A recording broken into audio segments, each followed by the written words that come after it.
Reflections from Mahatma Gandhi, All Men Are Brothers, 1960. An introduction adapted from religion scholar Geoffrey Broad.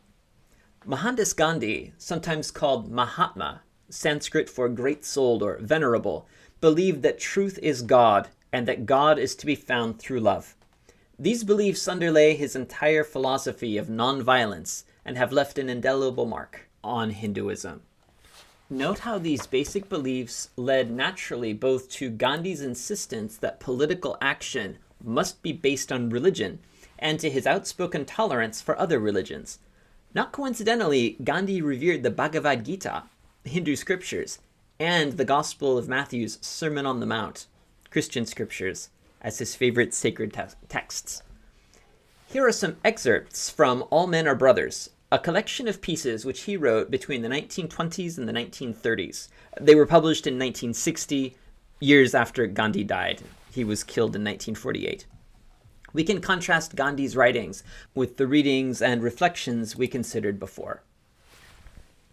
Excerpt 1. Gandhi says, "I do not like the word tolerance, but could not think of a better one. Tolerance may imply a gratuitous assumption of the inferiority of other faiths to one's own, whereas Ahimsa, note that's the ethical principle of not causing harm to other living things, teaches us to entertain the same respect for the religious faiths of others as we accord to our own, thus admitting the imperfection of the latter. So we realize that our own beliefs are not perfect, which allows us to be more open and charitable to the beliefs of others. This admission will be readily made by a seeker of truth who follows the law of love. If we had attained the full vision of truth, we would no longer be mere seekers, but have become one with God, for truth is God. But being only seekers, we prosecute our quest and are conscious of our imperfection. And if we are imperfect ourselves, religion as conceived by us must also be imperfect. We have not realized religion in its perfection, even as we have not realized God. Religion of our conception, being thus imperfect, is always subject to a process of evolution and reinterpretation. Progress towards truth, towards God, is possible only because of such evolution. And if all faiths outlined by men are imperfect, the question of comparative merit does not arise. All truths constitute a revelation of truth, but all are imperfect and liable to error. Reverence for other faiths need not blind us to their faults. We must be keenly alive to the defects of our own faith also, yet not leave it on that account, but try to overcome those defects. So do not abandon our religion because it's imperfect, rather try and fix the imperfections. And we can do that by looking at other religions. And in fact, that's the next thing he says. Looking at all religions with an equal eye, we would not only hesitate, but would think it our duty to blend into our faith every acceptable feature of other faiths.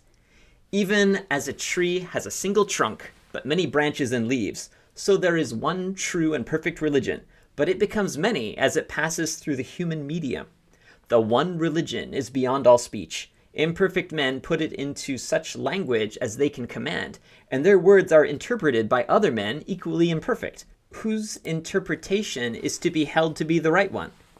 Everybody is right from his own standpoint, but it is not impossible that everybody is wrong. Hence the necessity for tolerance, which does not mean indifference to one's own faith, but a more intelligent and purer love for it. Tolerance gives us spiritual insight, which is as far from fanaticism as the North Pole from the South.